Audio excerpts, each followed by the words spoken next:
Hello, everyone. We are back, and we are back live on a Saturday on a Figura Obscura drop day, and we have a special guest with us today, Trevor Williams, 1-6 shooter. Thanks for joining us, man. What's happening? What's up, man? How's it going, guys? Thank you for joining me today. Trevor. Morning drop show, whatever we call that. Yeah, hell yeah. Ryan, myself, and Eric were on with Trevor on Trevor's channel for some news and the Mask of the Red Death drop early this morning. That was really fun. Let's say hello to everybody again. Ryan, what's going on, man? Coming down off that high from that, dude. That your shots are fucking beautiful, dude. Oh, thank you, man. Oh, you're welcome, man. Oh, sorry. Yeah. Okay. I'm just saying, you would understand this too. Yeah. Like, shooting on red is a pain in the ass, man. It's just with red light and stuff like that, it just sucks. But like, it was a lot of fun, man. It's a really cool figure. Yeah. Lunchtime LeBron, what's going on, man? What's up, man? Just freaking, enjoying the day. I started it with you guys, and here I am again. It's awesome, dude. Yeah, that drop was pretty cool this morning. Very impressed on how, like I said, I don't know, it's like you can't figure out these guys, like what they're gonna bring. I mean, yeah, going with the whole literary, version of a character like that. Oh man, it's just so good. It's just, yeah, I was pretty impressed this morning. So that was cool thing. I came home from work and started hitting up you guys and freaking jumped on and had to wait for an hour or so, and then finally got an invite onto the Trevor show. But that was cool. Yeah. Lunchtime LeBron, everyone. Sorry, I didn't think you'd be up that early. Dude, I work that's why they call me late night. Don't you understand that? It's because I work. Yeah, you're up late at night, I figured you'd be sleeping till like noon or something. I work overnight is what I do. I gotcha. I go in at 10 and I get out about 6:30, 7 o'clock. So you're up and awake. Oh, okay, yeah, I gotcha. Okay. When I got off with you guys, I went to sleep for like right. an hour or so. So that I will say this. My coffin. This release, with the wave of all the reveals and releases over like this past weekend, I kind of feel like the Horsemen were like, "Hey, everybody, hold my beer," because this was an absolutely amazing drop. Yeah, yeah, it was very. I like that they're doing things, and they said this, right? I mean, like everybody was, started. Oh, it's holiday themed. And then, because there was a couple holiday themes. I get it. And you think, no, it's not always going to be holiday themed. Oh, okay, it's going to be, like monster themed. So it's going to be Bigfoot. It's going to be like, nope, not necessarily monster themed either. You know what I mean? Yeah. And there's, it's not necessarily going to be reused parts. It's new parts. It's new pieces. It's new body parts and stuff. So it's cool, man. Like this was I love the literary stuff, man. Oh, the soft goods are so good, man. They're just so good. Ridiculous. Next level. Coolest thing about the thing I like the most too about Figura is that, man, like you already know it's like at the studio, like it's like dude, it's coming right now. That I don't know. I'm a cuck for the Figuras, but it's like once you order it, you're like, dude, I'm gonna get this like in a couple of weeks. Like it's on. You know what I mean? Like shit, yeah. So you don't have that often with anything, man. Not really. Yeah, especially ordering in stock from Big Bad or something. Yeah, that's I freaking love that. Remember the old days? You used to be able to just order freaking mythics, like any mythic you wanted off of Big Bad. Yeah, they were just sitting around. Yeah, they were just sitting there, all kinds. Yeah, it's cool to have that mix of like, you have the long-term pre-orders, and then every once in a while you have the surprise drop. Curtis's last comment. Actually, that reminds me, we should say hi to the chat. Oh, look, Curtis Ackerman is here saying, let's go. It's the only thing that makes Curtis read is like, oh, if there's a Figura Obscura character I need to know about. Hey, congratulations on the head sculpt, Curtis. Dylan's in the house. Joe Gonzalez in the house. What's up, Joe? Joe. We got Thanos Copters in the house. What's up, Thanos? Joe again. Our good buddy, Facebook user in the house. Hey. Oh, what's up, man? Long time no see. If anybody that's patching in through Facebook. There should be a little link that you can click and permit StreamYard to move your name. You don't have to. If you want to, that's how you do it. Rick Jones and Rick Jones. Reynolds Cruz. What's Reynolds. going on, my man? Reynolds, what's up, dude? My Facebook other good buddy, user. Facebook user in the house. Nice. His brother. Stephanie Ork is in the house. What's up, Steph? Steph.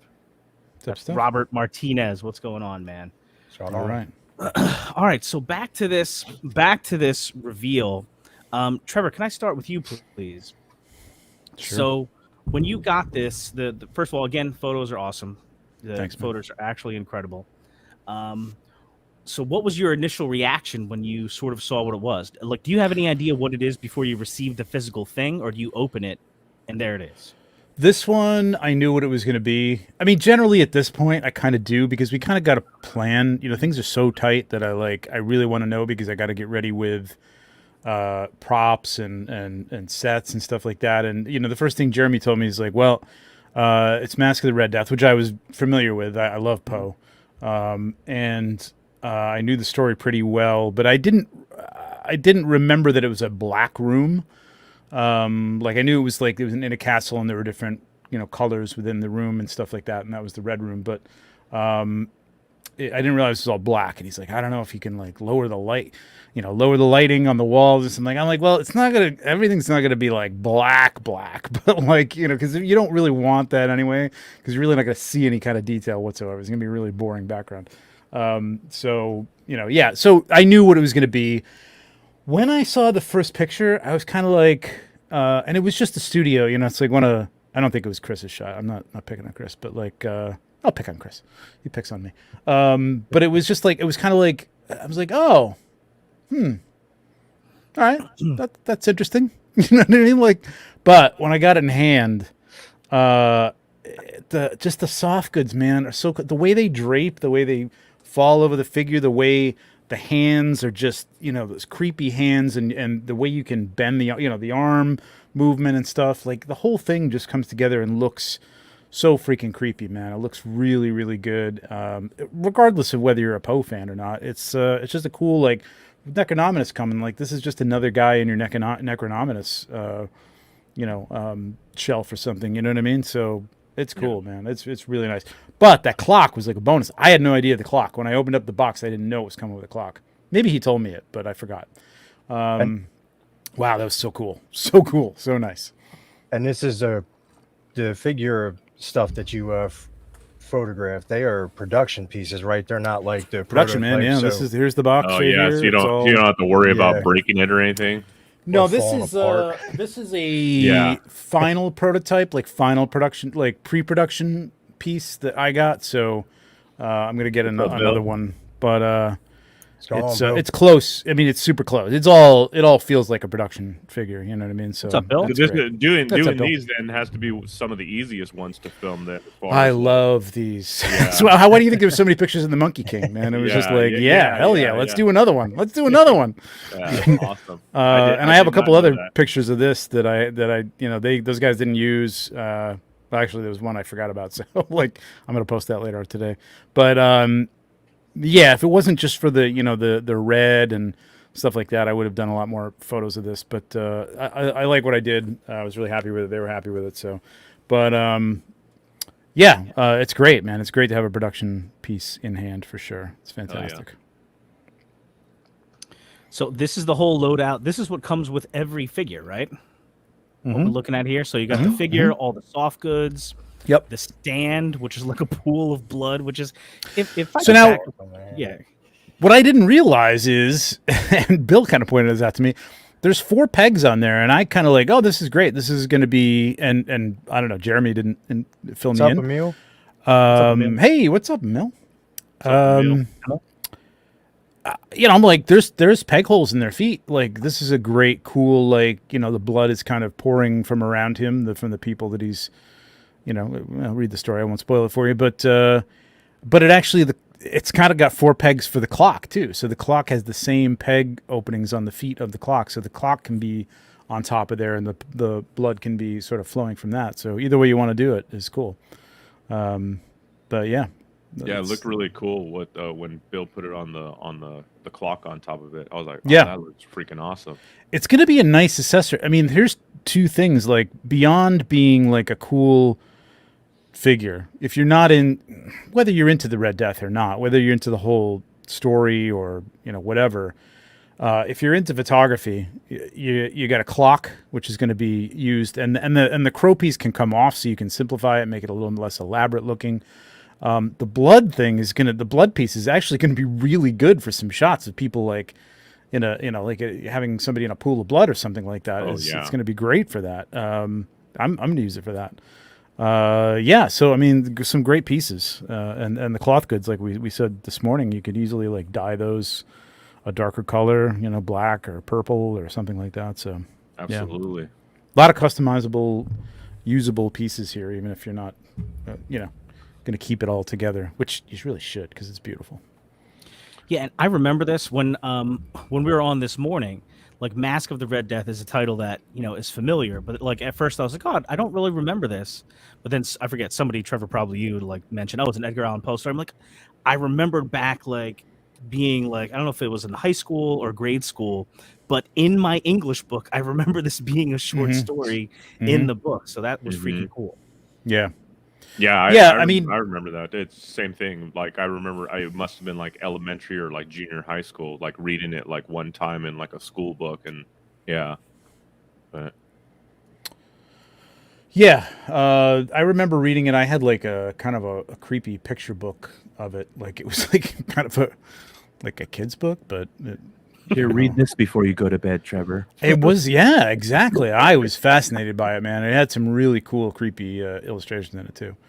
Not as cool as Nate's, but creepy. So, speaking of Nate Barch, anyway, the other Nate, the box again is freaking awesome. The Figura Obscura boxes have been amazing, and this one looks cool as hell here. So here it is with the flaps open, and I guess this is how the figure's going to look, inside the package there. Really, really cool.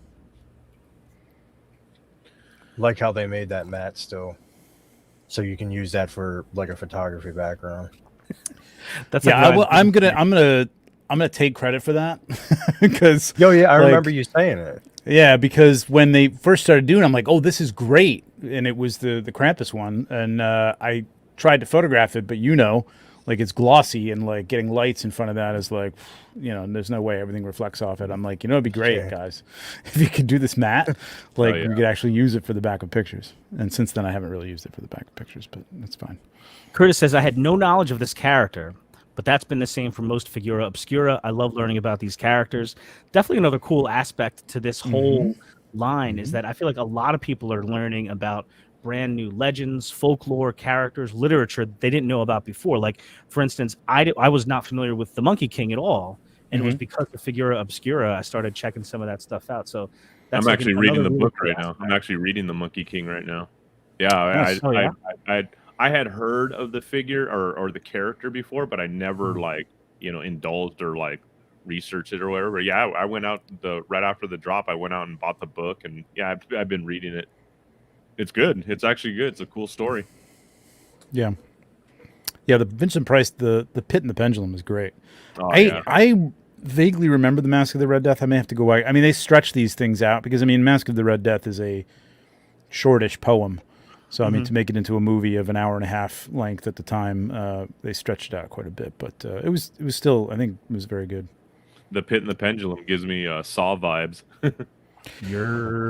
And my least, one of my most favorite, but the scariest one is Cask of Amontillado, which creeps me the hell out, terrifying man. to think about. Oh my god. Oof. Yes. Anything whole being idea like being- buried alive or anything like that freaks me the F out, man. All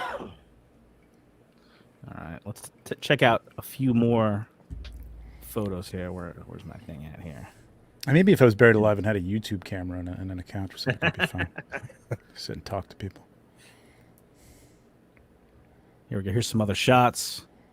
Let's see this. Can't right wait here. to see what's under the mask too, man. That's Yeah, it's cool. and I'm stoked that they didn't let anybody show it. That's cool. Yeah, I know they like to do the little secrets, Yeah. and that's fun. Front of the package looks awesome. I I'm just mentioned pissed- this. I'm just pissed it doesn't come with a rubber ducky.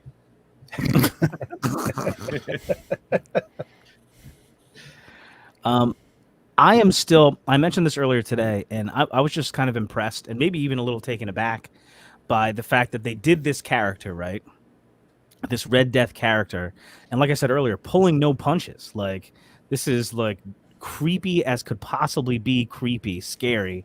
Pool of blood stand that it comes with. I was like, it's kind of like if you're gonna do it, and they're Yeah. doing it. Yep.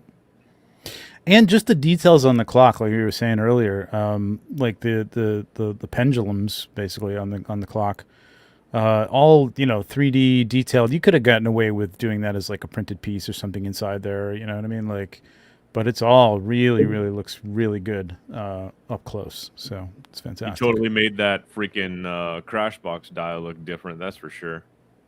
Yeah. Yeah. Well, that's the trick, right? It's like taking the I same. didn't realize it was Crashbox. Yeah. Yeah. This one is I think most of the ones. I think they all are actually all Crashbox. Yeah. Yeah, like I said, you totally gave that a different feel right there with all that red and the smoke. That's so cool.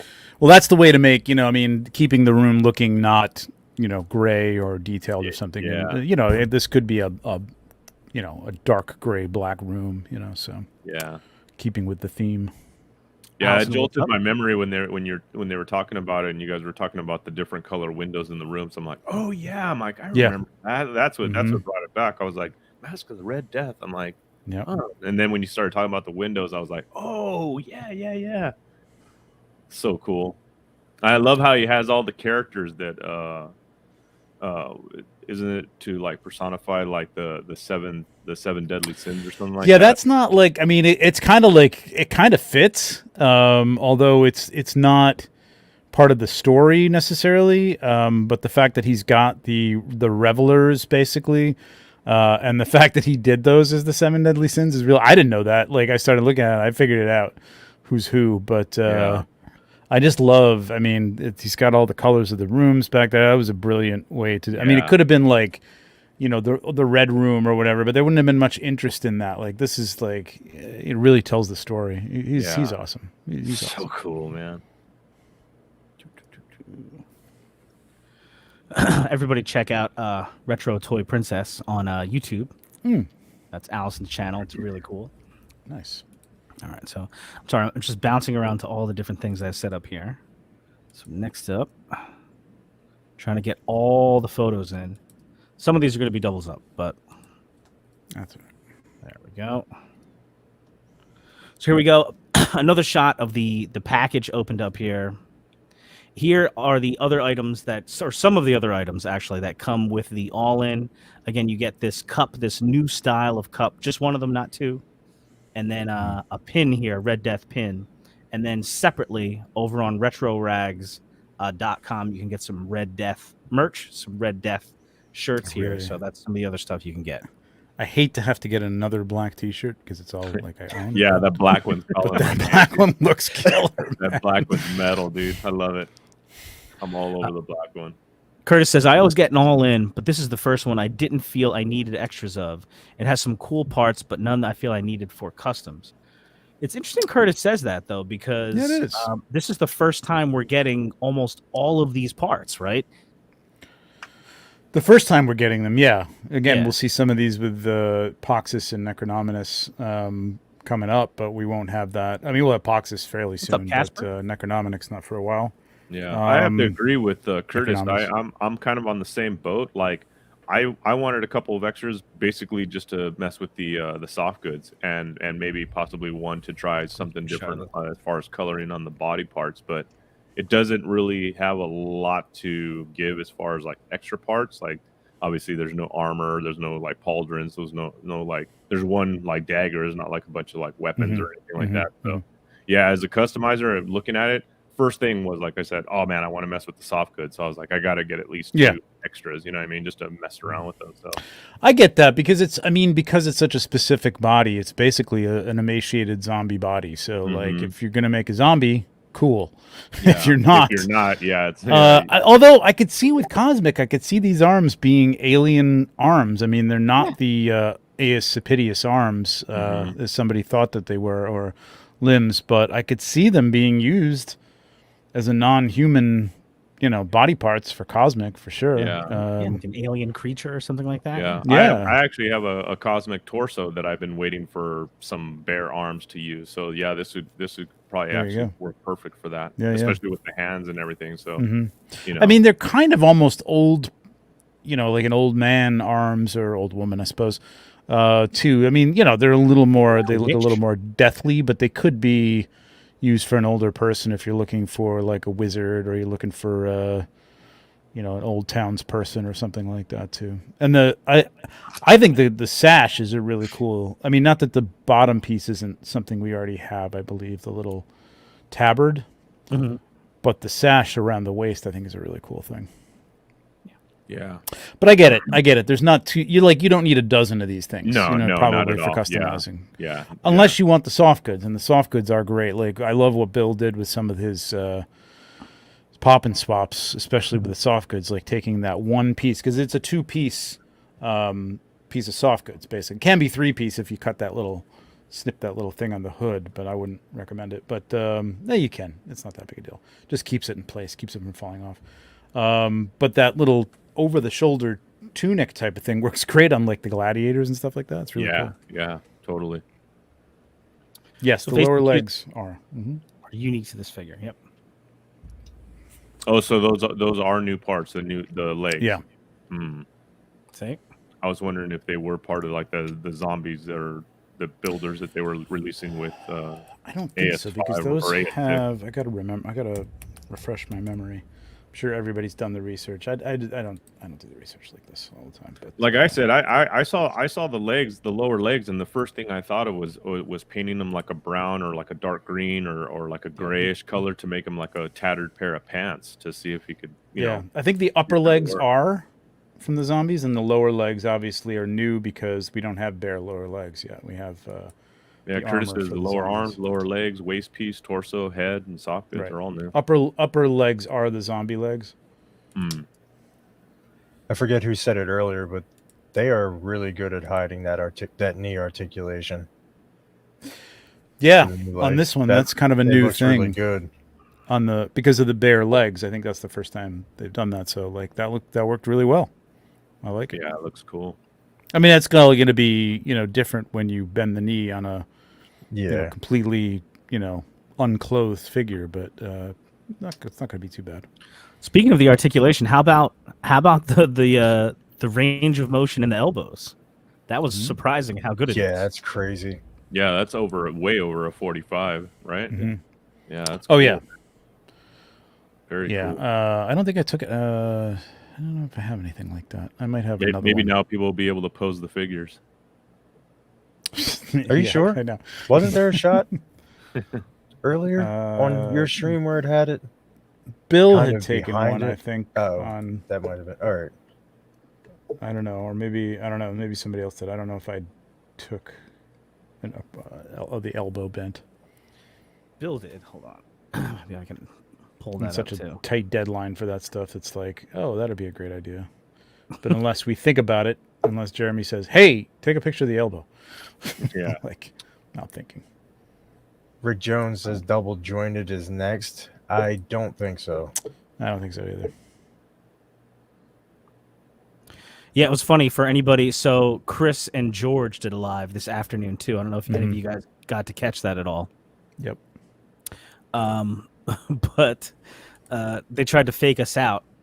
Yes, that's And- right. I saw that. It said that there was a they acted like there was another Sir Gerard head in the in the package. George was good. Well, He had me going, man. George had me going, like, cause I believed it.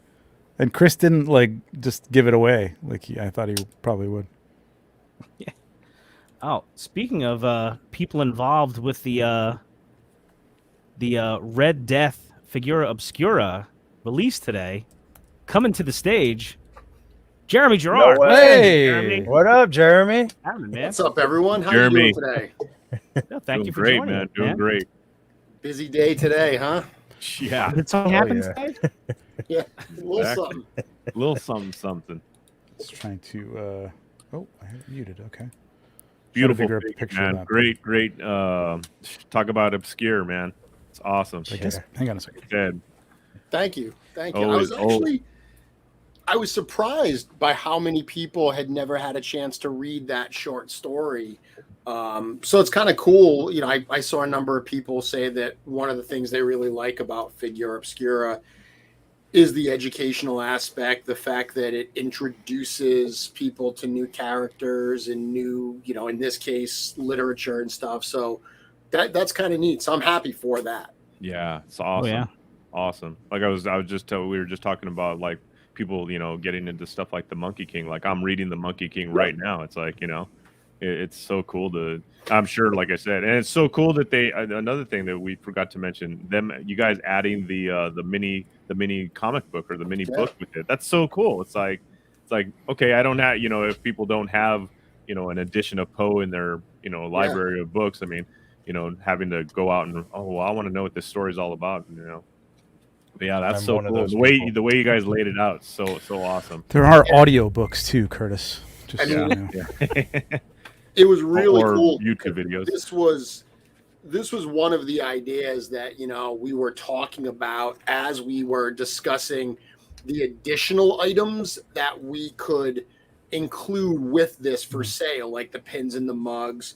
So the idea of doing like a little mini comic, because the story's in the public domain, so we can reprint it, you know, that was something we talked about. We printed up a sample and it just came out so cool that we said we want everyone to get one of these. So rather than make it a purchasable item, we just ran one for every single one of the figures, and it's just going to be thrown in there as an extra. So if you max out and you got 4 figures plus an all in, you'll get 5 comics.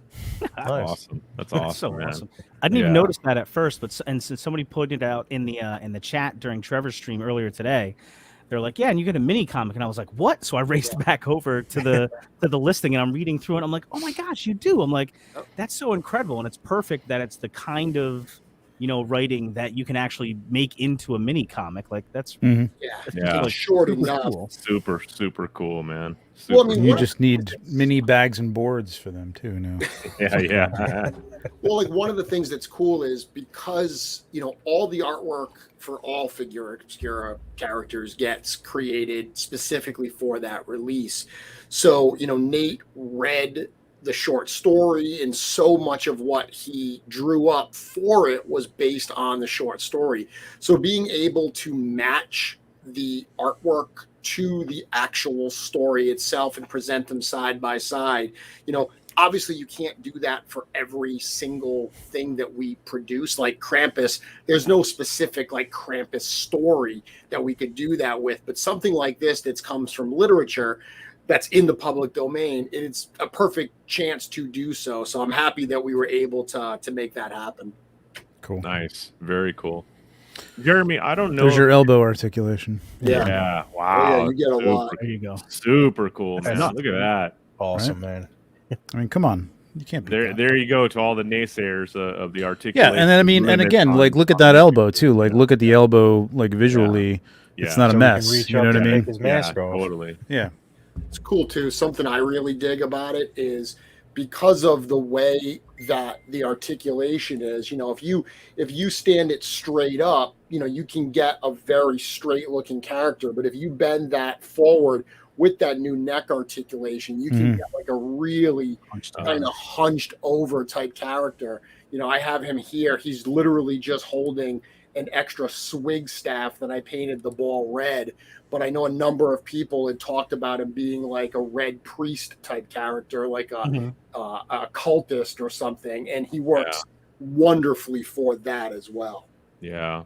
I was thinking more of like a martial arts, like a monk. You know what I mean? Mm-hmm. Like a bald-headed monk or something like that. Yeah. Yeah, one of the red priests from like Game of Thrones. The night is dark and full of terrors. There you go. Perfect with something like that. And you can even use the body. Even looks like kind of like an old witch type thing, right? Just put a different head on, and there you go. Mm-hmm. I just can't wait for everybody to get him in hand and have him doing the shake my head meme. You can do it. Yeah. Yeah, Curtis says the Source Horseman article on Treadaway coming up with this one was cool too. I have not had a chance to read that yet. That's awesome. Yeah, that's another thing I enjoy doing. So on Source Horseman, under the Figura Obscura tab, every time we do one of these, we post an in-depth article that I write that talks about the inspiration, like where this came from. It gives some history. In this case, it gives a little history on Edgar Allan Poe, the author who wrote Mask of the Red Death. Then it talks about bringing the figure into Figura Obscura. Not to do a shameless plug, but at the end of my show this past week, I said I have a special guest coming up next week. That special guest is Eric Treadaway. So Eric will be on my show this Wednesday. That's kind of a thing we like to do, is after a Figura drop, Eric comes on my show and we talk about the creation of that figure. So that's yet another thing I look forward to with these drops. I get to spend some time talking to Eric on camera about it. Nice. That's awesome. Yeah. Curtis has done about a year and a half worth of reading in like a few hours now. Well, just like you said, man. if he's got like, 15 minutes or so, 10, 15 minutes, there's also an audiobook, right? Exactly. Yeah. Sure. Or a YouTube video. The entire works. You can listen to the entire works of Poe in about You can listen to it in several different 6 languages hours. if you want to. That's right. So one of the cool things that I mentioned a little bit earlier too with this release is that it is not necessarily Halloween themed, but like Halloween like appropriate, Adjacent? appropriate for the season. Yeah. Halloween adjacent. Yeah. Yes, Halloween adjacent. Yeah. Curtis says it's a lot, but it's fun. Yeah, that's the cool thing about the Halloween Figura drops, is there's so much you can do that fits into the like spooky season of the year that's not specifically made for Halloween. Anything that's creepy and horror related, Halloween in October has kind of adopted that.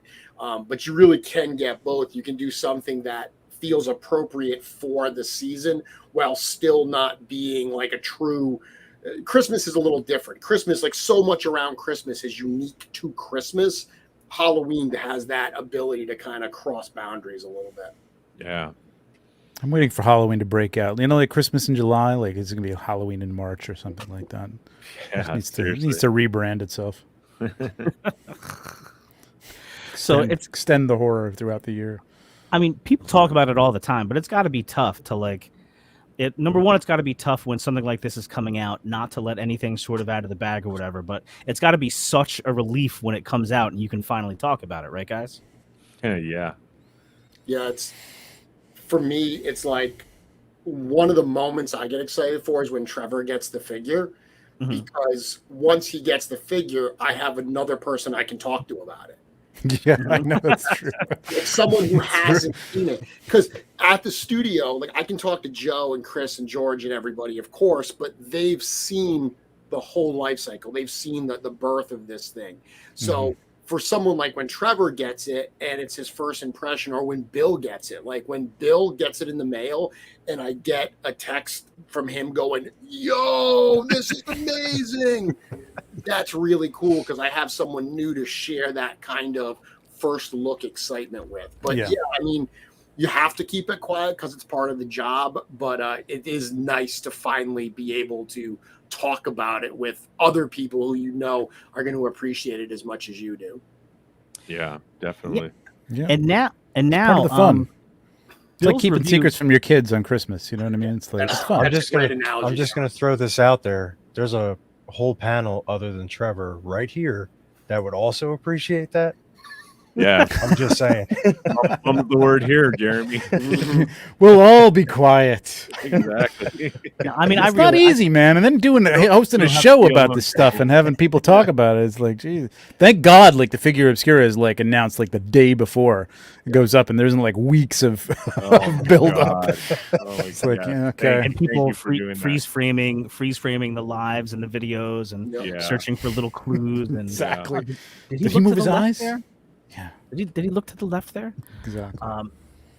So another thing is that again, Bill's review of this figure is awesome. He's the Godfather.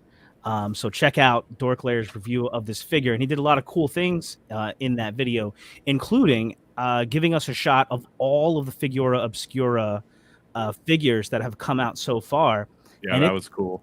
it really looks like its own line now. Like Yeah. that's got to be really cool to see that, right, Jeremy? Yeah, 5 of them. Yeah. Very cool. One of the things I write all the time is, the latest character to join the ranks of the Figura Obscura. And that kind of phrase, the Figura Obscura, it almost, in my head, it's like this just gathering of these characters from, like we say, mythology and literature and legends and, all the holiday traditions, all these different rich sources we can draw from.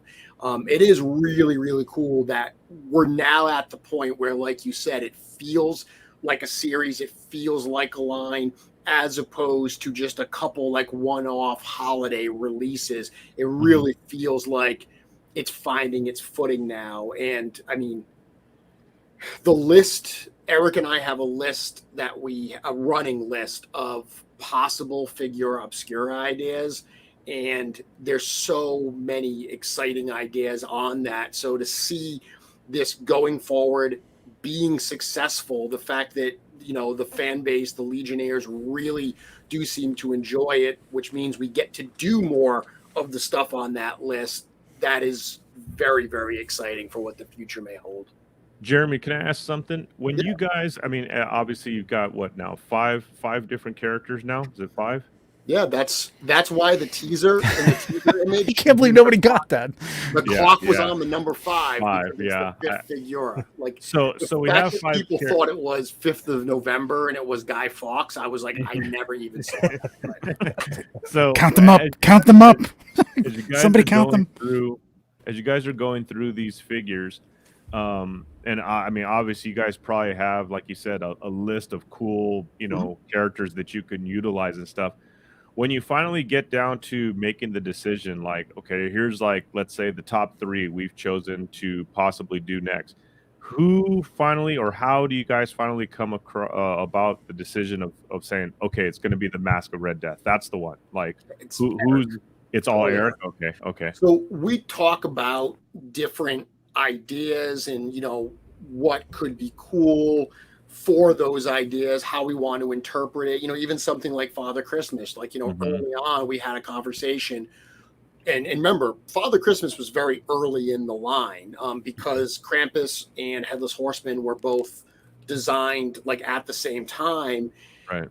Father Christmas was the first one that was designed once we really knew this was going to be a thing. And, there was a discussion of, do we do like an old world traditional Father Christmas, or do we do something that's more stylized like a barbarian Santa? And the decision to keep Figura Obscura more traditional and, we can put our spin on things a little bit, but we don't want this to become like Twisted Christmas type silliness. Right. So They've already done that. Yeah. We have these discussions, but at the end of the day, it is what Eric is excited for. He once said that at the start of this, he said, if I have to force myself to sculpt a Figura Obscura, we're doing it wrong. This Figura Obscura is a break for him. Like, we have a schedule of mythic and cosmic we have to hit, and we have storyline we have to hit, things we have to do. That there's a level of what's required in those that Figura doesn't have to have in it. So Figura is very much what Eric is excited for. And for something like Red Death, we'll talk about this on my show Wednesday, he wasn't even on our list. Like, this came out of nowhere, where we were talking about 2 potential other characters for this drop. And then Eric out of nowhere just says, I figured it out, Mask of the Red Death. And he just got inspired somehow and just ran with it. So at the end of the day, it is all about what lights Eric's creative fire. Very cool. Very cool. Good to know. It's good. Like I said, it's something I always kind of wondered about, like I said, the whole decision process of it. Because, like I said, there's got to be a whole list of cool characters you guys could come up with. And it's like, wow, who finally says, all right, that's it. Put your name in the hat, and this is what it's going to be. You know what I mean? Like, I'm so glad he didn't go with Cask of Amontillado, because that would freak me out. That's terrifying. Even to think about it. I can't have that on the shelf. We were talking about before, guys, that I'm wondering with you guys if any of this stuff ever like surprises you when the idea comes out. Oh, sorry. I'm trying to solo you there. There's a great shot of him because we've had Mythic Legions around for years, and there's some pretty hardcore characters. There's it's like, and now we're getting zombies. We've had vampires and things like that. But this release still seems a little bit different to me, right? Like you guys are doing, Red Death, right? And as I said it earlier, pulled no punches doing it. Like this character, as realized, is scary, dark, very death-like, comes with a pool of blood stand. Like talking about going for it. Like, does any of that stuff ever surprise you? Because it surprised me, like in a really good way.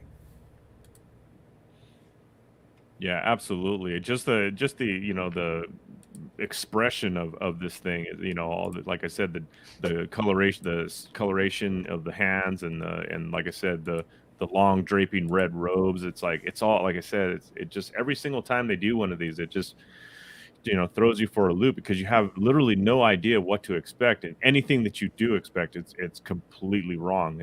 And that's so cool about it, because then you like look at the whole character and you're like, wow, like look at this, look at that. It's amazing, man. It's amazing. I love it. So Bill comes in with a question. Have you ever added a new character to the list? Not that's come out, but just to the list after seeing the community brainstorming them online? Yes, but not as much as you'd think. Most of the suggestions people make are either things we have no interest in doing, or they're already on the list. I was gonna say, it's like the guessing is endless. I haven't hit everything, I'm sure, but like the things that people come out with, it's like it's an exhausting I don't list waste of my things. time, because I know my guess is going to be worthless. I've never had a guess on any one of these that's really come even close, to be perfectly honest. Well, no, but I mean, like suggestions. I'm saying, I'm not even guesses, like suggestions. Yeah. Like people have suggested everything what under the sun. You know what I mean? Everything. Yeah. You know. Yeah. Bill Bill just says wait for you guys to tell me what I something, want. Yeah. So to Just wait Bill's for point, I agree with what Bill's saying, and I think that it's even more so with Figura Obscura, because after Father Christmas, which caught people by surprise because it was so not creepy and scary, the fact that we played it just so traditional, and then even Monkey King, who is, I mean, he's a fun character, right? He's not our typical, even though the studio's done a number of anthropomorphic characters, Monkey King caught a lot of people by surprise.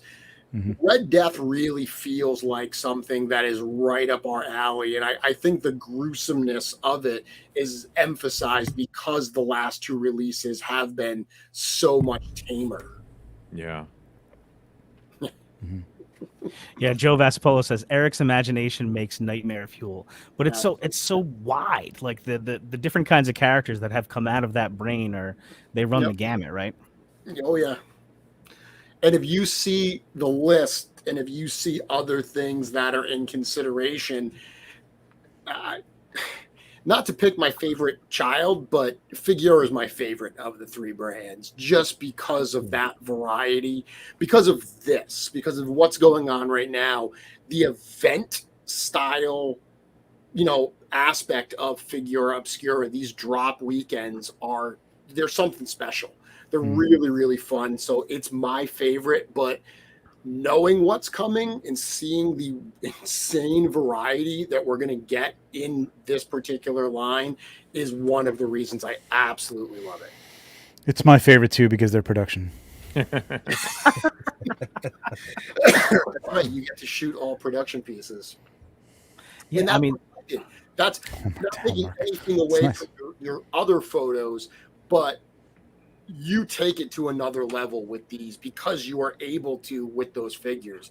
I mean, there's no doubt about it that the wonderful photography, the reviews by Bill, the artwork by Nate, all of that. I've said before that one of the things I love about Figura is it's the most team effort that you can see out of the studio of all of our releases. That certainly includes you, Trevor, with what you're doing. Those figures, absolutely stunning.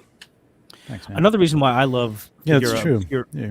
You get Nate's work too, like a lot more of Nate's work on these things, which is cool. Absolutely. Because they come with the backdrops and everything like that. It's pretty awesome. Yeah. Yep. Another reason why I love the Figura Obscura line too is it sort of underscores the fact that the people that are involved in making it are fans. Like, listen, I have no idea how the toy business works. I have no idea, but I imagine it's probably like when you can, put out a release and you get a long pre-order. So as the company, you know exactly how many you have to make. You know that they're already sold. That there's a certain level of comfort there. Sure. And yet, when it comes to Figura Obscura, the company has to be like, all right, this is what we're making. We want to make it a surprise. This is the way we want to do it. There's got to be aspects to that that's more difficult. You know what I mean? And there's less of a safety net because it's not all pre-orders that are sold already. Mm-hmm.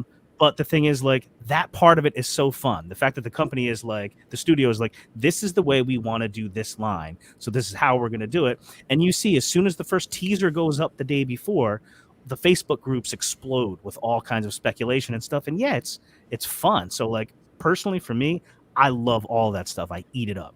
Mm-hmm. Yeah, it's probably stressful for you, Jeremy, but like in some ways, but like it's like there's that you can't equate this to anything else because there's other things where you may do a figure that you want to do, but it's like a Simpsons figure that you want to do. You know what I mean? Maybe that Simpsons figure isn't going to sell, but it's the Simpsons. Like this is completely out of the blue. There's no tie-in with anything else necessarily that's come before it, and it's like all brand new. Are people going to love this, or are people going to like meh? So it's, it's exciting. I mean, it goes both ways, right? Because it's scary look at our marketing plan with this. We release something and don't tell you what we're going to release until the minute we release it.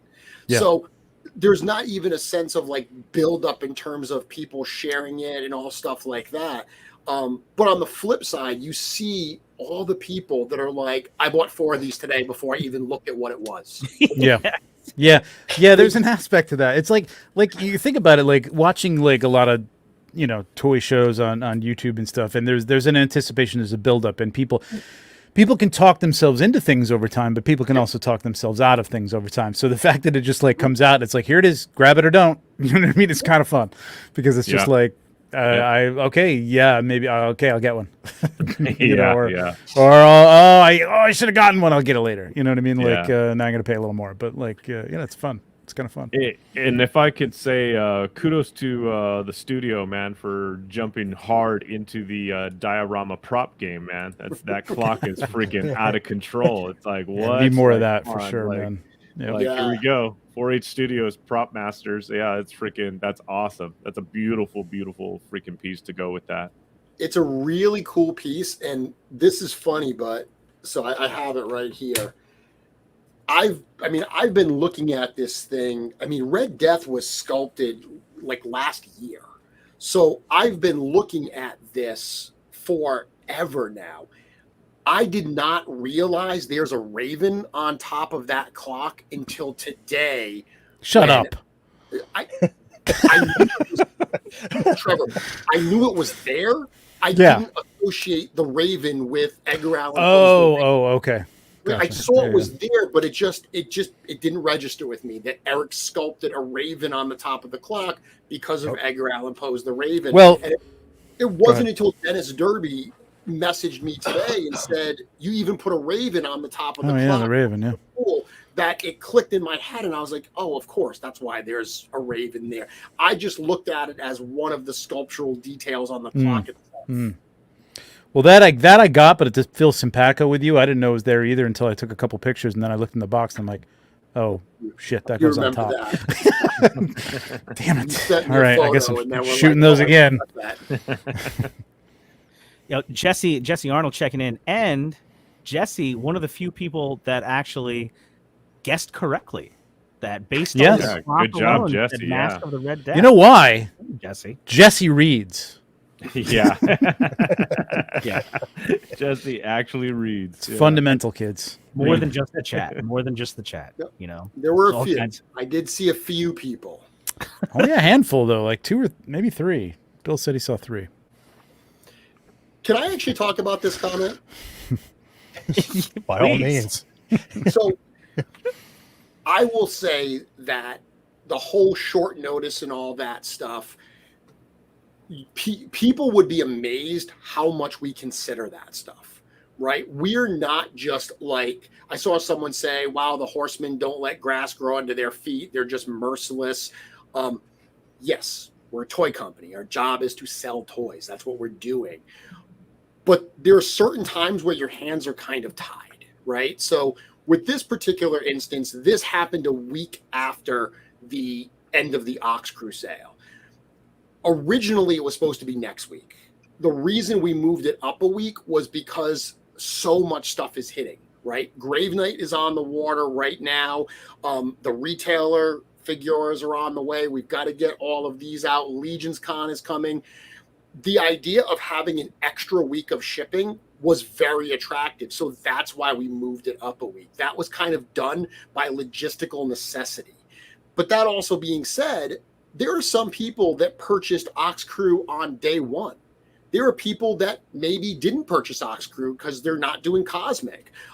Not everybody bought it on the last day saying that it's only a week. So it's one of those things that no matter when we do it, it's going to be challenging for some certain people. We absolutely do consider that, but at the end of the day, like I said, sometimes your hands are tied just because of the way things are coming in. You just have to put something on sale, even if it's not the ideal time. Right. Yep. Yeah, and we were talking about this morning too. It's like I would suggest getting them now. Obviously, you're going to get it for the best price, but they'll be around. You know what I mean? Like you might have to pay a little bit of premium. So if you're not ready right now, it's not going to be crazy. You know, I mean, you'll be able to get your hands on one of these if you can't swing it right now. It's understandable, but yeah. We will have some of these at Legion's Con. Yeah, I figured you probably would. Nice. Yeah. I'll be very frank. There Not are many. a lot less being held for future shows because of how much product we have coming in. And that being said, if you've been to one of our shows, figures go fast. They really do. do. PowerCon, those figures, we had every one of them there. They flew off that table. So it's not like this will be your only chance. I will say that tonight's drop is your last online chance. There's not going to be a third drop. Yeah. And this might be somebody's first figure and their introduction to the Horseman. And I got to say, it's a great option. Yeah, and it's tricky. Like, what's the limit tonight? Same. It's the same. Same. Okay. So Just four. 4 plus 1 all in. So if you really wanted to max out, you could get 5. You could get 1 all in, and you could get 4 individuals, even if you did that earlier this afternoon. You know, again, this is another balance. We want to set a limit so as many people as possible can get it. But circling back around, we're a toy company. Our job is to sell toys. The simple idea of we're saying to people, I know you want to buy more of these toys, but we're not going to let you do that. That's insane in a lot of ways, you know. But they're pre-made. I mean, you only have a certain amount of them to sell. I mean, so right? We don't limit the amount on pre-orders because we're going to make to order. But you know, with these, we are doing what we can. You know, there's a lot of companies that might not limit. They might just say, "Hey, our job is to sell them. I don't care whether, you know, 10,000 customers buy it or one customer buys 10,000. 10,000, yeah. And I just picked that number because that's not the run size. So anyone that says there's 10,000 of these, I picked that number because it's not correct. Well, which is good. Like we were saying, like there will be people who will buy a bunch of these things and resell them. And you know, you might be paying $80-85 for them on the aftermarket or something like that. But you'll be able to get one if you can't swing it right now. You just can pay a little more. But it's not like big bad toy stores buying up like, you know, 200 of them and they're going to have them. They may buy 4 or 8 or 12 or something like that. But you know, they'll have to have a separate account for each one of those. So. And for everyone asking if there's going to be a retailer version of it, I mean, we've done that with the other figures. So certainly that's an option. You know, if the demand is there, we'd love to do that. But we don't have that planned out right now, when or what that will be. You know, right now we're focused on this first release. So yeah, can you say, you probably can't, but I'll ask you anyway. Good. Because we haven't talked about this. Watch his reaction, folks.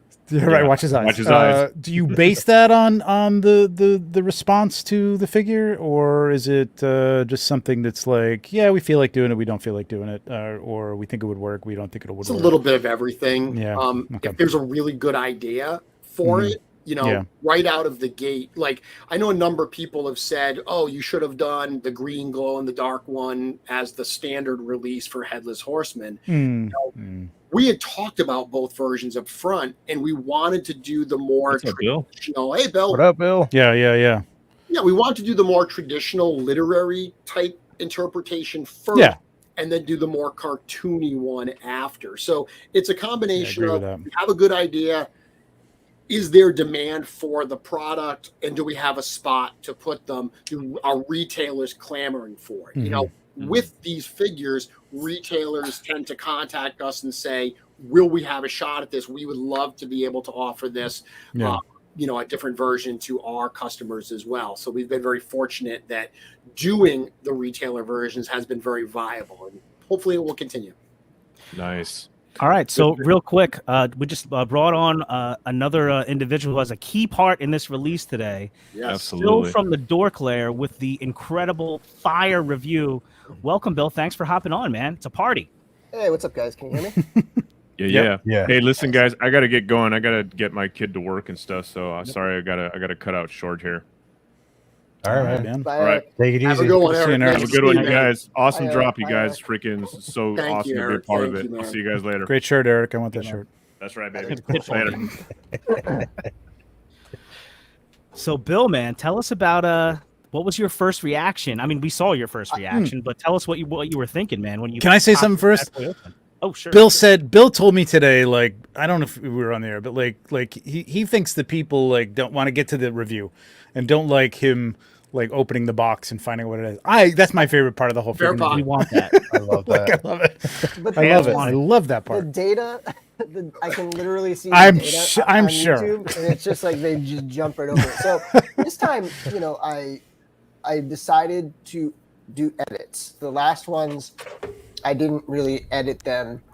I just let it go just to make it be more live. This time, afterwards I edited it down, and I tried to kind of speed it up and just make it like just a couple minutes instead of like 10 minutes or something. Yeah. And I think that will make a big difference in terms of just keeping people on at the beginning part, because they understandably they want to see the figure, they want to just like jump to the figure. So Yeah. I think I feel like I hit a decent balance this time. Jeremy and I talked, and I was like, I don't know, maybe we should put it at the end or do a separate video or something like that. But then People have no sense of drama, man. Come on. Well, That's Trevor, drama. let's That's be build up. Trevor, the two people here, you and myself, who are saying that's our favorite part, we already know what the figure is. yeah, Like, we've already I seen the figure. know, but yeah, So, maybe. I don't know. That's enjoyable. Maybe. I don't know. Well, as suppose. a fan who doesn't know what's coming, it's fun for me to watch. Well, I mean, by the time I watch the review, now I've seen it, but it's like getting to experience it again with Bill, like as he's opening the figure. Yeah. I personally, I can only speak for myself. I love it. I enjoy it. Yeah. I think speeding it up was a good idea. Like real time might have been a little long, but like Yeah. I like it, man. I like you guess and to see your excitement on your face when you actually opened it. It's like every other unboxing is like, I know what I got, let's take a look Yeah. at it. It's like I don't know what's in this the box ultimate at all. Yeah, it is the ultimate surprise. It's so much fun. It's fantastic. And, so back, Jonathan, your question. I would, I mentioned in the chat a couple minutes ago that even with the clue, I would, and I'm an English teacher, and I know that's I right. would not have guessed it. I would not have come close to Mask of the Red Curtis Death. calling you out. But being my guesses too. Hey, I have a red hood. Curtis, and back to 100%, everyone. Exactly. But yeah, so like when I opened it, I was so thrilled. Like the Monkey King, it's like I'm not familiar enough with it to be like, oh my god, like that's Yeah. But Mask of the Red Death, just seeing that as an English teacher, just was so mind blowing. I was shocked and just so happy to see it. That's cool. That's cool. I think one of my favorite parts of the review was when Bill's about to open the box and reveal it, and then he realizes that Chris wrapped it. And like there was that moment of the big reveal has to wait a minute because wrapped it in paper. Oh, Grandma wrapped this so nicely. I got to save the wrapping paper. I've saved Chris's drawings as well. To make Yeah, I actually have one of his like receipts on my wall, Mhm, hanging up mhm, next to my figures.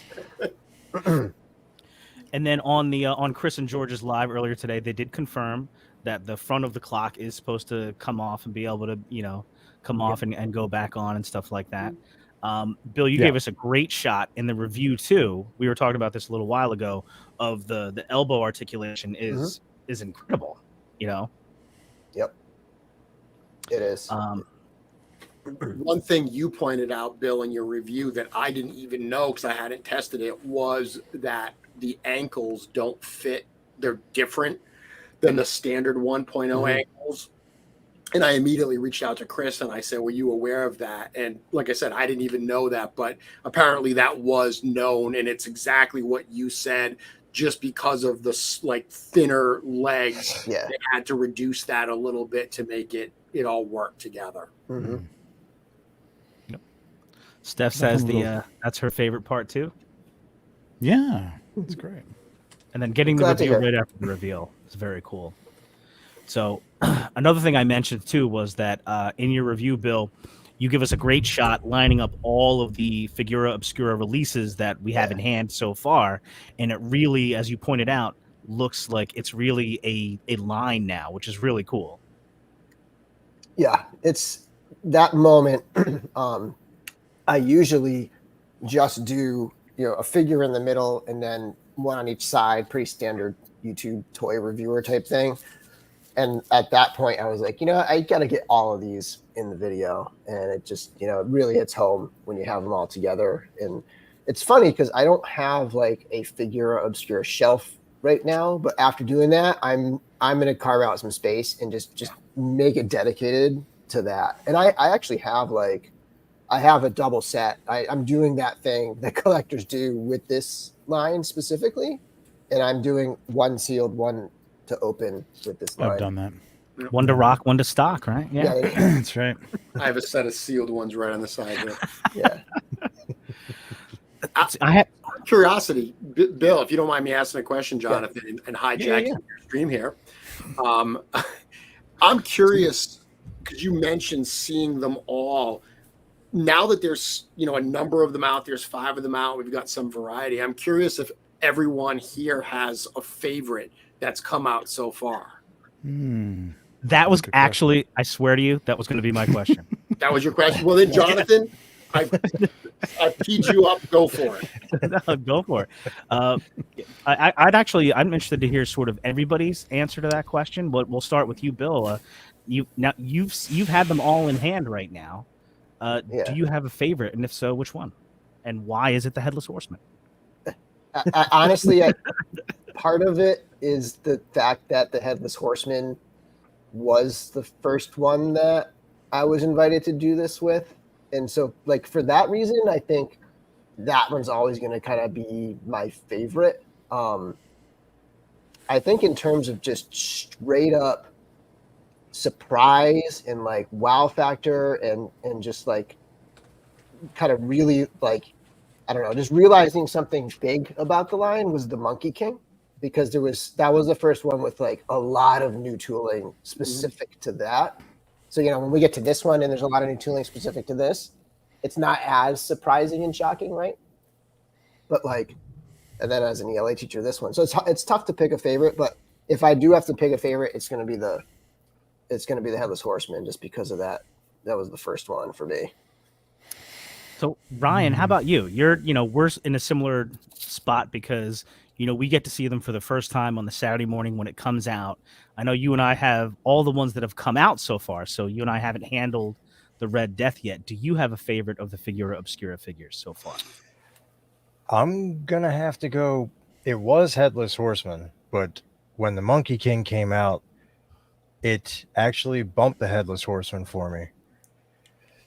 I love the armor. I love the influences. I love the story. I really dig everything about that release. And I'm anime, so I'm mostly into that kind of genre anyway. Cool. Trevor, how about you? So you've had the opportunity to handle all of them, photograph them, so you got up close Yeah. and personal with all of them. Do you have a favorite? I'm gonna go by photography wise because I can't, like, it's the same thing. Like I like them all for a reason, and I like just like shooting them. But Headless Horseman I thought would be it, because like photographing that is just like that spooky fantasy, getting that sort of look of can't explain it. That just art that I grew up with seeing that the Headless Horseman, the Disney cartoon and things like that. But I gotta say, the Monkey King was one of those figures that I opened up and I was just like, oh, I couldn't stop taking pictures, man. I loved that figure. It was just fun to play with. I think it was all the face plates and all the expressions. Expressions are a big deal. I mean, obviously, Headless Horseman, no expressions. But that was fun to shoot just for the light effects and things like that. But yeah, I would probably have to say maybe still the Monkey King, but I don't know. This guy might be creeping up, man. I don't know. He I like definitely him a lot. creeps. Yeah, he creeps. I like him a lot.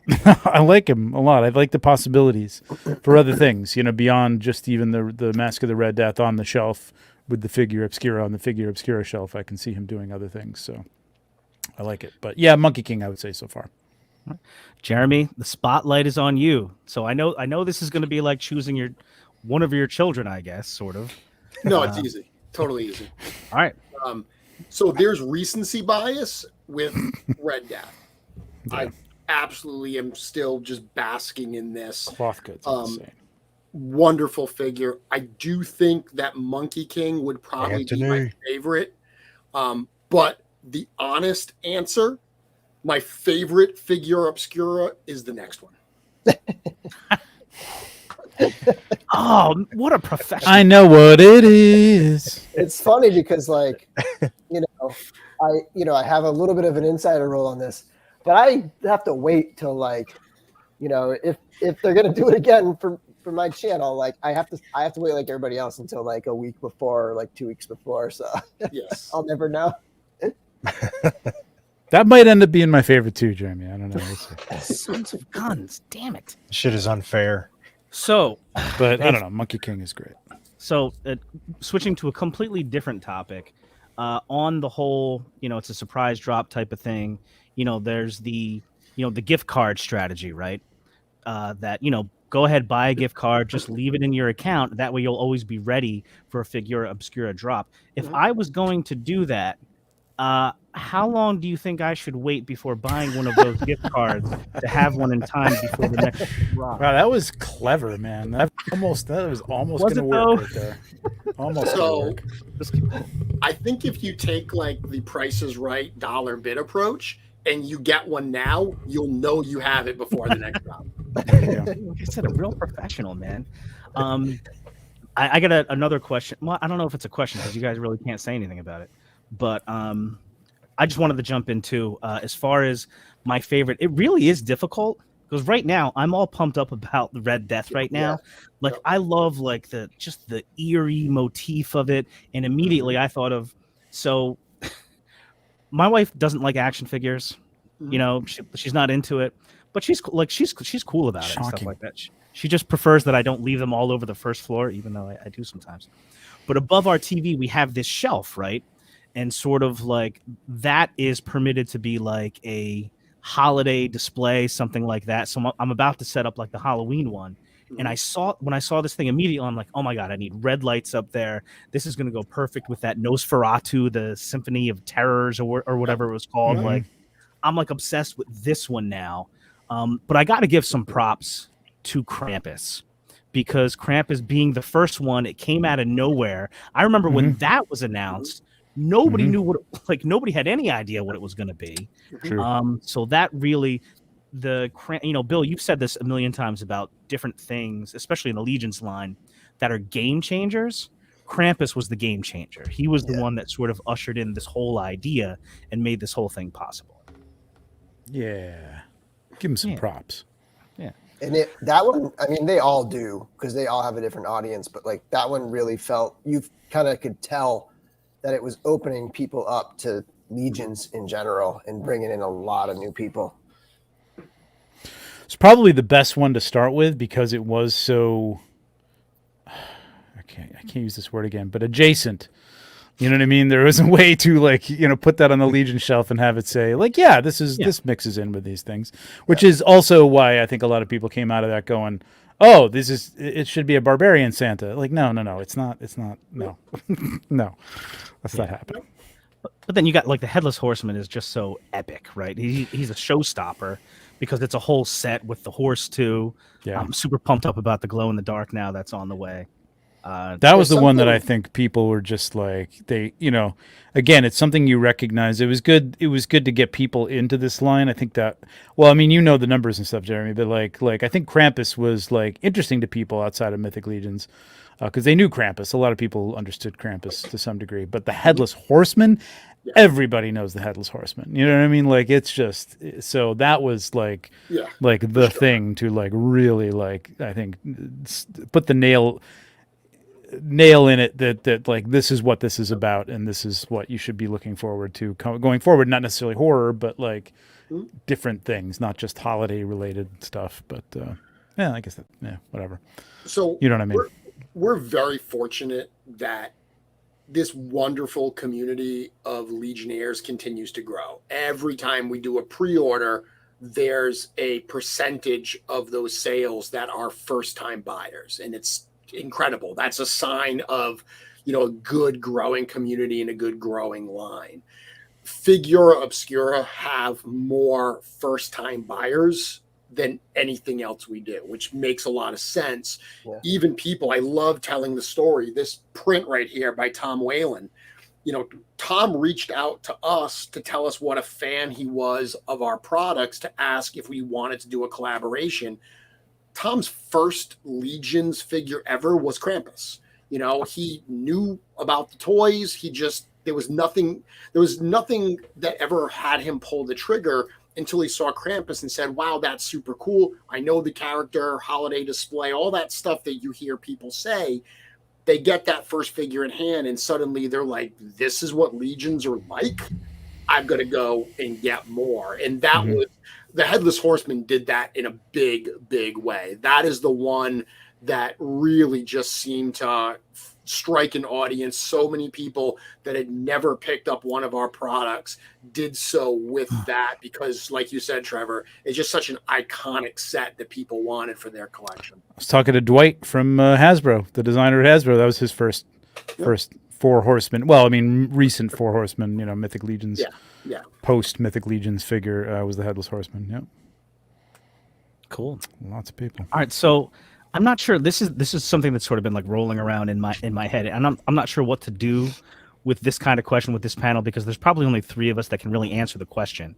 So going back to like the speculation about what some of these releases have been, like I remember with the Monkey King, people were guessing like pirate themed or Egyptian themed, something like that, and that would be really cool. Now, obviously, Trevor. Well, I mean, Jeremy definitely can't answer this, but for anybody else that wants to. Is there anything out there that you think is a potential Figura Obscura thing or release that you would like to see made? Like Ryan, is there anything out there that you were like, maybe it's something that you've seen in the speculation or something that you've came up on your own that you're like, I hope that I would love to see this type of character in the Figura Obscura line. All of my ideas are just terrible. So when these releases come and I'm like, man, that is so much better than what the bullshit that I was thinking about. So that's why I said earlier, I just let them tell me what I want, what I should be getting. Yeah, but it's not bullshit. It's just different. It's a different character. What about tomato appear? A killer tomato. There you go. That'd be amazing. What about you, Bill? Is there anything that you're like, you know what? I would really like to see this kind of character or something like that. I'd like to see the Green Knight from Sir Gawain and the Green Knight. I know it's like very much, okay, it's a knight. We do knights. It's already like a Mythic Legions thing. But if you actually like, when you read the description of that character, it's very, very different. It's like it's almost in some ways it's almost closer to the Green Father Christmas than it is to any sort of like Mythic Legions night. And I think the Green Knight would be a killer one, and it would be like super iconic. And again, as a teacher, I spent many years teaching that book, so that's kind of like it's got a special place for me. I think that would be a really cool one. Yeah, and then Trevor, I'm not even sure if you really want to answer this. You don't have to if you don't want to. Well, I don't ask too far ahead so that I can do a show and speculate a little bit with people. So I know a few of them, but so like I don't know, Jeremy, what do you think? Like, all right. Well, I'll say like I also like Arthurian legends, but again, like I feel like that's like it's kind of like so adjacent to knights. Like Merlin would be really cool, but would that be just too, You're just doing mythic? already, yeah. Like it's a wizard, like there's nothing specific. It's not like Gandalf that has like a gray hat and you know what Gandalf looks like. Merlin could be interpreted a million different ways. So, but it would be cool. Going on literary terms, and again, no knowledge of like far advanced stuff. Like Sherlock Holmes might be a cool type of thing, literary. Well, I mean, I love Shakespeare, but I don't think a lot of people would get into. I would love a Hamlet figure, but I don't think anybody else is going to really want a Hamlet figure, honestly. But Maybe like zombie Hamlet. Zombie Hamlet would be cool. Yeah, Sherlock Holmes could be interesting. Like that could be an interesting figure. And yeah, I'd like to see that interpreted a different way. Yeah, I mean, there's a bunch of things like that. I mean, you could do the classic Hammer stuff and things like that. But yeah, I'll leave it at that. Yeah, I mean, and we can move the topic after this. I mean, unless Jeremy, you really want to give us your favorite. No, what I will say is I can't say the things I want because they're on the list already, and I lobby for them. So the last two that we've done were both literary in nature, right? Monkey King comes from Journey to the West. Obviously, Mask of the Red Death comes from the Edgar Allan Poe short story. So, we've now done stuff from, Father Christmas is holiday traditions. And, that particular one was kind of almost like old world culture and legends and stuff. We've done a few different kinds of characters. Headless Horseman is also literary. So I'm excited to explore other aspects as well. Like that's what gets me excited. There's a lot. If you look at the speculation, I saw someone say Sasquatch, cryptozoology, mythology. There's so many different holiday traditions. There's so many other things that can fall under this banner that I think would be really cool. So that's the kind of stuff that I'm looking forward to, is just going around some other sources of inspiration. Yeah, you got Greek, Roman, Egyptian, Norwegian, like all sorts of mythology to play onto. Yeah, for sure. Yeah, Sumerian. So you're saying Loch Ness Monster confirmed? Confirmed. It's like the dragon. That's the dragon of Figura Obscura. So Curtis said Sherlock, and Curtis doesn't read, so Sherlock would. There you go. He doesn't. Well, I will say what I don't want. Like when you guys jokingly said zombie Sherlock, I have no interest in that stylized stuff. I think that was zombie Hamlet, but yeah, I don't either. I don't want that. Like stuff that is true to the source material and stuff that surprises people. That's what gets me really excited. Like the fact some of the guesses for this because of the clock, like Captain Hook, I didn't see that coming at all, but it was a great guess. And it would make a cool Figura Obscura. Like that would be really neat. So Blackbeard, yeah. I mean, there are definitely some cool guesses out there. Let me ask an adjacent question, and this is just basically a yes or no, probably, maybe. Adjacent. What's that? Adjacent. I said it again. Drink. Is there a possibility? Let me put it that way, because I know this is. I mean, obviously the economic answer is like this is. This has no ties to any kind of license or anything like that. But is that the idea of it, or is there a possibility that there could be something that is a more protected character, let's say, under an IP that? Probably not. My guess is probably not. Anything's a possibility, but Okay. working with licenses sucks. I know. It's tricky. Yeah. So it's one of those things where there's so many cool Right. characters out there Right. that we could do that don't have a licensor attached. Yeah. That there's almost like no reason to go down that road, but you never know what the future could hold. Yeah, reason I ask is like when I said Sherlock Holmes, I'm like, I think that's still owned by an estate. So like that's probably not. What's that?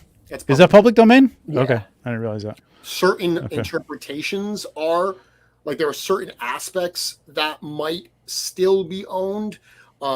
Interestingly, where I am in Rhode Island, there's a place in Connecticut that one of the famous actors who played, it's called Gillette Castle. One of the famous actors who played Sherlock, he's actually the stage actor who brought the pipe and like the hat. Basil Rathbone? No, it's William Gillette is his name. Okay. Oh yeah. Okay. Yeah. Like he's the one. Like there are certain aspects that we associate with that character that he actually originated. Yeah, they weren't literary, right? Yeah. So there might be like certain things you can't do, kind of like Winnie the Pooh, right? Winnie the Pooh is in the public domain, but you can't do a red shirt. So there might be stuff like that. Gotcha. Isn't like Lovecraft kind of like half in the public and half like isn't some, or maybe it's different countries or something about that with Lovecraft, right? I think there's there's certainly some pieces of Lovecraft's work that are in the public domain. Again, I live in Lovecraft country here in Rhode Island, so that's very near and dear to my heart. But yes, there are parts of Lovecraft that are public domain. There are parts that I don't think have made that leap yet. Winnie the Pooh, Figura Obscura, Eeyore confirmed. There you go. Dude, Eric is a huge Disney and a huge Pooh fan. I mean, of all the unlikely things to enter Figura Obscura, Winnie the Pooh is not the least likely. Confirmed. It's confirmed. Confirmed. There's a lot going on in that statement. Open up the speculation. Really. Kirby Smith says, I'm just popping in to say thanks to all for the cool release. Party on and stop every hour on the hour for a chiming of the bells. Right, we're only 3 hours away from the second drop here. That's right. Second drop. Get ready. Go get some Red Death 8 p.m. Eastern on storehorseman.com. I'll hop in there. Curtis said it before earlier, but my dream Figura Obscura, being from New Jersey, Jersey born and bred, is of course Jersey Devil. Clearly, right up Four Horsemen's alley. If that ever happens, I will be very excited. Confirmed Pooh. Big Pooh Obscura. I've done a Jersey Devil custom before, and correct me if I'm wrong, because the Jersey Devil was never one of the characters that I was like cryptids that I was super into. I did it specifically because Len from Wolf King did a custom head, so I did it for him. But the Jersey Devil, isn't that one of those characters that there's like different interpretations of it, different artists like renderings of what it could look like?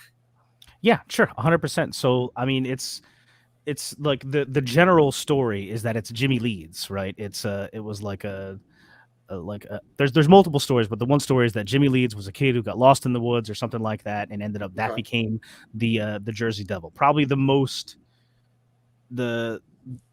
traditional version is that one where it almost looks like a horse type head a little bit, and he's got wings or whatever. He's cloven hooves and things like that. Big long leg. Yeah, so that's the version you see the most. But like if you look in one of those crypto books or whatever, you'll see like a bunch of different machinations of the Jersey Devil. What the hell's going on in New Jersey? What the hell's going on over there? Like you haven't been around that long to have like people who you don't want to know. You don't want to know, bro. Man, this is bizarre. It's crazy. Listen, we got. It's not like this is hundreds of years old or something like this. You only had like 200 and some odd years to like come up with this stuff. We got the Jersey Devil. We got Mafia. We got the Jersey Shore. Yes. Listen, we got all kinds of crazy stuff over here. Lots of people are saying Cthulhu, Four Horsemen Studios. Exactly. That's a bright spot. There you go. You've got the James Gandolfini Highway Stop which You do? really Yeah, surprised me. yeah, Like, Memorial, that's yep. what he got, was a highway stop named after John Yeah. Bon Jovi got a rest stop too. There's a John Bon Howard Is that- Stern oh, is one that- too. Yeah. Is yeah. that a thing? That's like a Jersey thing, I John guess. Bon Rest Jovi stops has a named rest after stop now. famous Yeah. people. Do they I think play? he owns half the state, actually. Do they play Bon Jovi exclusively in the John Bon Jovi rest stop? They don't, really should. unfortunately. Unfortunately, Nice. no. What the hell is wrong? That is a marketing opportunity there. Really? There is a life-size picture though. There's a video screen with life-size pictures of Bon That Jovi rest band. stop should be like the New Jersey version of Graceland. Like Yeah. you should go in and it should Yeah. be like you should walk in there and you are immediately living on a prayer. Exactly. I was just gonna say everything should be living on a prayer, or like, yeah. It's exactly. basically just called the John Bon Jovi rest stop, and then it's just a rest stop when you walk in. Mhm. So Signs everywhere when they're mopping that say slippery when wet. There you go. There Oh, you go. dude. 'Cause my marketing mind is just like full steam right now with this. It's not even the idea. Bon Jovi; it's the John Bon Jovi. Like, what about the rest of the guys? yeah, They're it's all John from Bon Jersey, Jovi. too. It's not just Bon Jovi. Yeah. Man, that's not right. They could have a barbecue restaurant called Blaze of Glory. There you go. Yeah. There's all these people watching and they're just like, You can have a Couldn't flower it be a shop called figure Bed of of Roses. Bed of Roses. There you go. Yep, yeah, yep. yeah. You could have for anybody escaped criminals that are on the highways, wanted, dead or alive. You could have that out there. All right, I think we're good. Or a Right? drugstore in there called Bad Medicine, right? ooh, Way better, way better. Jeremy Gerard, the new director of sales and marketing for the John Bon Jovi rest stop. This is all gold. Yeah, it's all going in. It's all going in. Kevin Booth says everything is legal in New Jersey. Apparently. Really? one thing that's funny is listening to the people who aren't from New Jersey or the immediate area that come to New Jersey, like for Legion's Con, they're like kind of afraid sometimes. Like they're asking, like we get a lot of questions whether it's safe, and which we like. Really? Yes, absolutely. It's a very, very safe area. It's not a problem at all. Does it smell? I know that Curtis said the thing that really surprised him was the amount of tolls.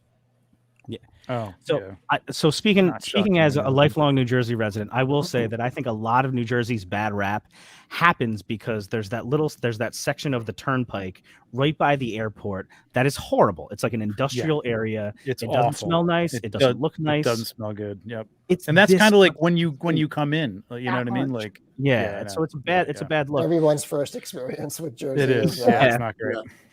But we've got Those mountains. stupid-ass jug handles. We've got Hate beaches. them damn We've jug got handles. forests, gardens, museums. I'm telling you.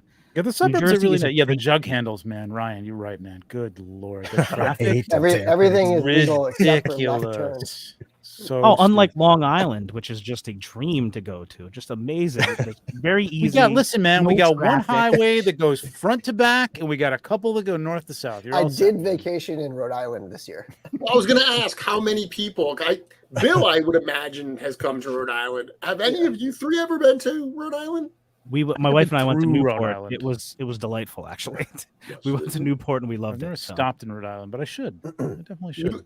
Newport very and young. Providence are the only two places in Rhode Island most people, if they've been here, have been. Mm-hmm. So okay, so we have things on our list. A Loch Ness monster, figura obscura. Go to Rhode Confirmed. Island. Read more. Bill, you're in charge of that, getting us to read more. Well, and- Jeremy is doing a great job, and the Four Horsemen in general, with these Figura Obscura drops. Not like, you have the posts that are awesome, Jeremy, and like those are great reads, and it just with all the lore with these characters, like it's bringing people. You saw all those people say, "I've never actually read The Mask of the Red Death," and they're gonna have a copy of it now. Like this whole line is all about reading that's and cool. lore, learning, and Yeah, I I love love it for that. I mean, I'm gonna be able to wear a Four Horsemen shirt to work because I'm totally rocking. I literally, while we were talking, I just ordered the shirt. Nice. You got the So- black one, right, with the red. I got the black, yeah. You had to. You gotta get the black. But Yeah, I'm totally gonna wear that to work, and somebody's gonna call me out, and I'm just gonna turn around and show the back and be like, nope, No, Literary. right here. English. Yeah, I will say that we never had a conscious conversation about, hey, we want to educate people with these toys. I mean, it genuinely started. It begins and ends with we want to make cool toys. That's what it was. But when the opportunity became obvious that we could educate people and introduce them to different cultural things, different kinds of literature, different legends, even something, the amount of people that reached out to me after Father Christmas and said, I only knew the Coca-Cola Santa. Like, that's the only thing I really knew. Every interpretation I've ever seen is jolly old Saint Nick. Understanding all these old world traditions that contributed to all of this, that is very, very cool. So that's been an incredibly happy byproduct of Figura Obscura for all of us. I mean, I was talking about it earlier, or we were talking about it earlier, is that was a big thing for me with the Monkey King, because I wasn't really familiar with that character or the lore behind it or anything. But that release sort of got me and a bunch of other people to say, hey, what's going on here? And there's so much there. It's pretty crazy. Yep. Jonathan, I wasn't familiar with Monkey King before I had to do research to do that write-up. And then I just dove right in. I watched some great videos on YouTube that were explaining it. And then I picked up a translation of the book. And just like you, Bill's talking about introducing this to other people, but that was an instance where it was introduced to me as well. That's awesome. So we can't wait to see what's coming up next. So guys, what do you got coming up next? Jeremy, do you have another Figura Obscura release coming out in the next few months? You Just never kidding. know. You never know when the drop's going to be. It's always going to be a surprise. It's one of the things we love. So you will know, Jonathan, the day before the drop, just like everybody else. All right. Listen, it was worth a shot. We're probably like running up against it here. I know Jeremy's going to have to go get ready for the second drop. Before we left, I would be remiss if I didn't give a little shout out here to a little thing that's going on in the Cabal, and that is the Paint It Up contest for everybody out there. It's a really great contest being run now through the Shooting the Shelf channel and Jesse Arnold and Curtis Heckerman. And so I wanted to give a shout out to Paint It Up. Search out the hashtag Paint It Up on post it. All you have to do to enter the contest is post a picture of your painted works, your first or one of the first that you have a picture of. Figures. Don't go by Rick's. That has nothing to do with anything. Just paint figures. Hold on a second. That's all right. I'll look it up later, I guess. But yeah, that's it. Paint It Up. There's tons of great prizes, figures, 3D parts, all kinds of stuff like that. That's the Paint It Up contest. Check it out. It's going to be ongoing. I don't remember when it. Curtis, shout out how long it's going to go for. I don't remember when it shuts off, but there's tons of prizes, tons of winners, and it's such a cool contest because there's a lot of different facets to it. Number one, it might inspire some people to pick up a paintbrush for the first time, and there's a lot of people, including Jeremy had one of his first paint jobs he posted up, where people that are like extremely accomplished customizers showing you, hey, this is the first thing I did. This is one of the first things I did, and it's like everybody starts somewhere. Pick up a paintbrush, you might really like it. So I think it's a really cool contest. October 6th. October 6th, midnight. So perfect. All right. Everybody check out the Dork Lair YouTube channel. If you're not subscribed, subscribe. Check out the Dork Lair Collectors Group on Facebook. It's a fantastic group of like-minded collectors. And check out Bill's awesome review of the Figura Obscura Mask of the Red Death up right now.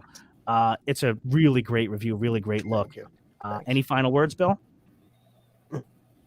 No, yeah, I just appreciate all the love that's people have been sending my way with this video. A lot of people expressed, I'm so glad that, they picked you again to do this with with this drop, and just thanks to everybody for that support. Really appreciate it. And of course, thanks to Four Horsemen for including me in these events.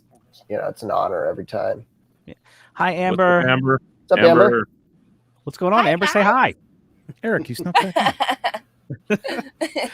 Yeah, I figured I still had a couple minutes with you guys, so I'd freaking jump back on as soon as I got back in. Yeah, just to say goodbye to everybody and close out the show with the dudes. Yeah.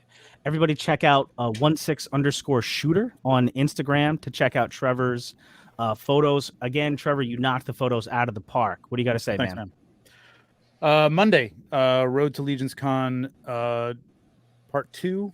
We've got Crashbox Customs, Retrospect Customs, and He-Mike, and maybe one other guest on Monday. So that's gonna be fun, man. There's gonna be some good stuff to talk about. Nice. So. Oh yeah. By the way, Legion's Con is coming up relatively shortly. Yeah. So Jeremy, you don't have a whole lot going on right now, obviously. Thank you so much for hopping on. Again, Bill, Absolutely, thank you man. for hopping on. Trevor, thank you for coming on. Jeremy, thank you for hopping on. Again, drop number 2 is tonight, 8 p.m. Eastern, storehorseman.com. There, here, let me solo you so everybody can check out the inbox man. shot here. Freaking awesome. Heck yeah. Awesome. Any other words on this, Jeremy, good. before we go? No, like you said, tonight, 8 o'clock, Come to 8 me. p.m. Eastern will be the second drop for this. Thank you to Come to everyone me. who supported Come to me. this drop this weekend, who supports Figura Obscura. As I said earlier, this coming Wednesday on Mythic Conversations, Eric Treadaway will be joining me, and this is what will be the topic of conversation. Ryan, Eric, any final words? Everybody be cool, man. Yes. Sure. So that's it. Honestly, Second dude. drop tonight. Oh, sorry, dude. Go ahead. Yeah. No, I was gonna say it's awesome hanging out with everybody. Appreciate you guys coming on. Yep. Yeah, thanks for having us. Absolutely. Second drop tonight, 8 p.m. Eastern, storehorseman.com. Legion's Lounge on Monday, Mythic Conversations on Wednesday. Don't miss it. Keep an eye on Bill's channel. Watch his review. Turn on the notification bell so you know the next time the Dork Lair goes live. And until next time, remember the number one rule. Be cool. Be cool.